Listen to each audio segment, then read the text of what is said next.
തിരുവിഷ്ട ministries daily ബ്രെഡിലേക്ക് സ്വാഗതം. പ്രിയപ്പെട്ടവരെ, ക്രിസ്തുവിൻ്റെ സ്നേഹത്തിൽ നിലനിൽക്കാനായി വിളിക്കപ്പെട്ടവരാണ് നാം. പരസ്പരം സ്നേഹിച്ചുകൊണ്ട് കൽപ്പന പൂർത്തീകരിക്കാൻ നാം വിളിക്കപ്പെടുന്നു. പഴയ നിയമത്തിൻ്റെ കൽപ്പനകളുടെ നുകഭാരം നമ്മുടെ ചുമലിൽ നിന്ന് മാറ്റിക്കൊണ്ടാണ് ക്രിസ്തു നിയമത്തിൻ്റെ പൂർത്തീകരണമായ സ്നേഹത്തെക്കുറിച്ച് പറയുന്നത്. പിതാവെന്നെ സ്നേഹിച്ചതുപോലെ ഞാൻ നിങ്ങളെ സ്നേഹിച്ചു, നിങ്ങളെൻ്റെ സ്നേഹത്തിൽ നിലനിൽക്കുവിൻ. പിതാവ് യേശുവിനെ സ്നേഹിക്കുന്നു. ആ സ്നേഹം വഴി പിതാവ് രക്ഷാകരമായ പ്രവൃത്തിക്കായി ക്രിസ്തുവിനെ ഭൂമിയിലേക്ക് അയക്കുന്നു. യേശു ഭൂമിയിൽ വെളിപ്പെടുത്തേണ്ടത് പിതാവിൻ്റെ സ്നേഹമാണ്. മനുഷ്യകുലത്തോട് പിതാവ് കാട്ടുന്ന സ്നേഹം ക്രിസ്തുവിൻ്റെ പീഡകൾ വഴിയാണ്, ജീവിത സമർപ്പണം വഴിയാണ് വെളിപ്പെടുന്നത്. പിതാവ് സ്നേഹിച്ചതുപോലെ ക്രിസ്തു നമ്മെ സ്നേഹിക്കുമ്പോൾ ക്രിസ്തുവിനോടുള്ള നമ്മുടെ സ്നേഹം വെളിപ്പെടേണ്ടത് അയക്കപ്പെടുന്ന പ്രവൃത്തിയിൽ സമ്പൂർണ്ണ സമർപ്പണം നടത്തിക്കൊണ്ടാണ്. എങ്ങനെയാണ് താൻ പിതാവിനോടുള്ള സ്നേഹം പ്രഖ്യാപിച്ചത്, പിതാവിൻ്റെ സ്നേഹത്തിൽ നിലനിന്നത് എന്ന് ക്രിസ്തു പഠിപ്പിക്കുന്നുണ്ട്. അതിങ്ങനെയാണ്: ഞാൻ അവിടുത്തെ കൽപ്പനകൾ പാലിച്ചു. അവിടുന്ന് എന്നെ എന്തിനായി നിയോഗിച്ചുവോ, അവിടുന്ന് എന്നെ എന്തിനായി അയച്ചുവോ, പരിപൂർണമായി അത് നിറവേറ്റിക്കൊണ്ടും പിതാവിനോടുള്ള സ്നേഹം നിരന്തരം പ്രഖ്യാപിച്ചുകൊണ്ടുമാണ് ക്രിസ്തു ആ സ്നേഹത്തിൽ നിലനിന്നത്. മനുഷ്യരക്ഷയ്ക്ക് വേണ്ടി തന്നെ സമർപ്പിക്കുന്നത് പിതാവിനോടുള്ള സ്നേഹത്തിൻ്റെ പ്രതിസ്നേഹമായിട്ടാണ്. അപ്പോൾ ആ പ്രതിസ്നേഹത്തിൻ്റെ അർപ്പണം വഴി ക്രിസ്തുവിൽ സന്തോഷമുണ്ടായി എന്നാണ് ക്രിസ്തു പറയുക. അതുകൊണ്ട് ഞാൻ ഇപ്പോൾ പോകുമ്പോൾ നിങ്ങളോടും പറയുന്നത് ആ സന്തോഷത്തിൽ നിലനിൽക്കാനാണ്. ഒരു കാര്യം പാലിച്ചാൽ വളരെ ലളിതമായി നിങ്ങൾക്ക് ഈ സ്നേഹത്തിൽ നിലനിൽക്കാം. പരസ്പരം സ്നേഹിക്കണമെന്നാണ് ആ കൽപ്പന. കേൾക്കുമ്പോൾ ലളിതമെന്ന് തോന്നുമെങ്കിലും അവനവനെ ഉപേക്ഷിച്ചുകൊണ്ടല്ലാതെ സാധ്യമാകാത്ത, സാധാരണ ലോകത്തിന് കഠിനതരമായി തോന്നുന്നൊരു കാര്യമാണ് അവിടെ നിന്ന് പറഞ്ഞത്. സ്നേഹിക്കുക എന്നാൽ അവനവനി മരിക്കുക എന്നർത്ഥം. ഒരാളുടെ സ്നേഹം പ്രഖ്യാപിക്കാൻ അയാളെ പ്രതി തന്നെ ഉപേക്ഷിക്കലാണ് അതിൻ്റെ ആന്തരികാർത്ഥം. സ്നേഹിതർക്ക് വേണ്ടി ജീവൻ അർപ്പിക്കുന്നതിനേക്കാൾ വലിയ സ്നേഹമില്ല. നമുക്ക് ഈ ലോകത്ത് ജീവിക്കുമ്പോൾ സ്വയം സ്നേഹത്തിൽ കുടുങ്ങി മറ്റുള്ളവർക്ക് വേണ്ടി മരിക്കാനുള്ള അവസരങ്ങളിൽ നിന്ന് പരമാവധി രക്ഷപ്പെടാൻ വേണ്ടിയുള്ള ശ്രമങ്ങളിലാണ് ഏർപ്പെടുക. മാനുഷികതയുടെ പ്രശ്നം അതാണ്.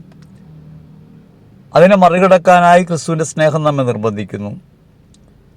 അതുകൊണ്ട് ഈശോ പറയുകയാണ്, ഇനി ദാസനല്ല ഞാൻ. യജമാനൻ ചെയ്യുന്നതെന്നും ദാസൻ അറിയാറില്ല. ഞാൻ നിങ്ങളെ സ്നേഹിതരെന്ന് വിളിക്കും.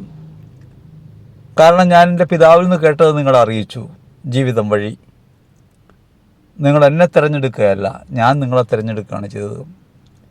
അങ്ങനെ ക്രിസ്തുവിൻ്റെ തിരഞ്ഞെടുപ്പിൻ്റെ ഭാഗമാണ് നമ്മൾ. നമ്മുടെ യോഗ്യത കൊണ്ടോ അറിവ് കൊണ്ടോ കഴിവ് കൊണ്ടോ ക്രിസ്തുവിനെ കണ്ടെത്തി സ്വീകരിച്ചവരാണ് നമ്മളെന്ന് ധരിക്കരുത്. ക്രിസ്തുവിൻ്റെ സ്നേഹം നമ്മെ തിരഞ്ഞെടുക്കുകയാണ്. അപ്പോസ്തല പ്രവൃത്തിയിൽ മത്യാസിനെ തിരഞ്ഞെടുക്കുക നമുക്ക് കാണാം. ആദ്യം തിരഞ്ഞെടുത്ത ശിഷ്യന്മാരിൽ ഒരുവൻ ഒറ്റുകാരനായി തനിക്ക് കൽപ്പിക്കപ്പെട്ട സ്ഥാനം നഷ്ടപ്പെടുത്തി പോകുമ്പോൾ, സ്നേഹത്തിൻ്റെ പ്രവൃത്തികളെ ലംഘിച്ചു പോകുമ്പോൾ മത്യാസിനെ കുറിയിട്ടെടുക്കുന്നു. അപ്പോസ്തലിക സ്ഥാനം നൽകുകയാണ്. സ്നേഹിക്കുക എന്ന് വെച്ചാൽ അപ്പോസ്തലിക സ്ഥാനമാണ്. ജീവിതത്തിൽ എവിടെയും മറ്റുള്ളവർക്ക് വേണ്ടി ജീവൻ അർപ്പിക്കാനുള്ളൊരു വിളിയാണ് നമ്മുടേതെന്ന് തിരിച്ചറിഞ്ഞാൽ നമ്മുടെ ദൗത്യത്തിൽ നാം എങ്ങനെ പുരോഗമിക്കുന്നു എന്ന് മനസ്സിലാക്കാൻ പറ്റും. പരസ്നേഹത്തിൽ നിലനിൽക്കുക എന്നാൽ സ്വയം മരിക്കാതെ സാധ്യമല്ലാത്ത പ്രവൃത്തിയാണ്. ഈശോ നിരുപാധികമായി എല്ലാവർക്കും വേണ്ടി പിതാവിൻ്റെ സ്നേഹത്തിൻ്റെ ഭാഗമായി സ്വയം അർപ്പിക്കും. ക്രിസ്തു എനിക്ക് വേണ്ടി മരിച്ചു എന്നതിൽ നിന്ന് ഞാൻ ആർജിക്കേണ്ടത് ഈ സ്നേഹമാണ്. ആ സ്നേഹമാകട്ടെ അവരെ സ്നേഹിച്ചുകൊണ്ട് ഈ ലോകത്ത് വെളിപ്പെടുത്താൻ ഞാൻ വിളിക്കപ്പെടുന്നു. ഈശോയിൽ ഏറ്റവും പ്രിയപ്പെട്ടവരെ, ഇപ്രകാരം ഒരു സ്നേഹത്തിലേക്ക് വളരാൻ വളരെയധികം ക്ലേശങ്ങൾ ഈ ഭൂമിയിൽ നാം നേരിടേണ്ടത് വരും. പ്രതികൂലം നമ്മിൽ നിന്ന് തന്നെയാണ്. നമുക്ക് സ്നേഹിക്കാൻ കഴിയുന്നില്ല, ക്ഷമിക്കാൻ കഴിയുന്നില്ല, കൊടുക്കാൻ കഴിയുന്നില്ല, സഹിക്കാൻ കഴിയുന്നില്ല. ഈ കുറവുകളൊക്കെ നമ്മെ നിരന്തരം വേട്ടയാടും.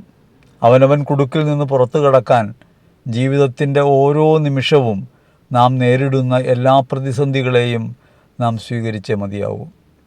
ആ പ്രതിസന്ധികളെ അതിജീവിക്കാൻ ആവശ്യമായ ആത്മബലം പരിശുദ്ധാത്മാവിൽ ആർജിച്ചേ മതിയാവും. സ്വയം നഷ്ടത്തിൻ്റെ വഴി തിരഞ്ഞെടുക്കുക അത്ര എളുപ്പമുള്ള കാര്യമല്ല. പക്ഷേ ഇതൊരു നിയോഗമായിട്ടും ക്രിസ്തു നമ്മിൽ ഏൽപ്പിച്ച ഭാരമായിട്ടും നമ്മെ ചുമതലപ്പെടുത്തിയ ഒരു ദൗത്യമായിട്ടും തിരിച്ചറിഞ്ഞ് സ്വീകരിക്കുമ്പോഴാണ് അവൻ്റെ മുഖം വഹിക്കാൻ എളുപ്പമുള്ളതായിട്ട് മാറുക. പരസ്നേഹത്തിൻ്റെ കൽപ്പനയാണ് ക്രിസ്തുവിൻ്റെ മുഖം, പഴയ നിയമത്തിൻ്റെ കൽപ്പനകളല്ല. അവിടെ പ്രവൃത്തികൾ കൊണ്ട് വിവേചിച്ചതിനെ ജീവിതത്തിൻ്റെ പരമാർത്ഥം കൊണ്ട് പൂർത്തീകരിക്കാനാണ് നമ്മുടെ വിളി. ആ വിളിയെ തിരിച്ചറിഞ്ഞ് ക്രിസ്തു സ്നേഹത്തിൽ ഉറച്ചു നിൽക്കാൻ, പരസ്നേഹത്തിൽ വളരാൻ, ഞങ്ങളെ സ്വയം നഷ്ടപ്പെടുത്തി മറ്റുള്ളവർക്ക് വേണ്ടി യാഗാർപ്പണമായി മാറാൻ ബലപ്പെടുത്തണമേ എന്ന് ഹൃദയപൂർവ്വം നമുക്ക് പ്രാർത്ഥിക്കാം.